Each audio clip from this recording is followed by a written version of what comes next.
Hi friends, good morning. గార్డెన్కి స్వాగతం. ఈరోజు వీడియో లెమన్ గ్రాస్ చెట్టు కోసం అండి. మా టెర్రస్ పైన నేను లెమన్ గ్రాస్ చెట్టు కూడా పెంచుతున్నాను. 12x12 grow బ్యాగులోనండి. ఎంత బుషీగా ఎంత బాగా వస్తుంది చూసారా. ఇది ప్రూనింగ్ చేస్తుంటే ఇలా బుషీగా బాగా పెరుగుతుందండి. ఇది మంచి హెల్త్ బెనిఫిట్స్ ఉన్నాయి చెట్టు కూడాను. ఇవి పీల్స్ కట్ చేసుకొని బాయిల్ చేసుకొని ఎర్లీ మార్నింగ్ ప్రతిరోజు తాగితే మంచిదండి. మనం నిమ్మరసం ఎలా తాగుతామో నిమ్మరసం బదులు ఇలాగ ఇది లెమన్ గ్రాస్ చెట్టు ఉంటే ఇలా యూజ్ చేసుకోవచ్చండి. మీ దగ్గర ఎవరి దగ్గరైనా ఇలాంటి చెట్టు ఉందా?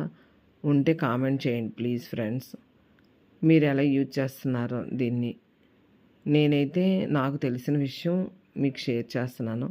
మీ దగ్గర ఎవరి దగ్గర ఉంటే మీరు ఎలా యూజ్ చేస్తున్నారు ఏంటో కొంచెం చెప్పరా ప్లీజ్ ఫ్రెండ్స్. కొత్తగా ఎవరైనా నా ఛానల్ చూసుంటే సబ్స్క్రైబ్ చేసుకోండి please friends. Like and share, subscribe. Bye bye.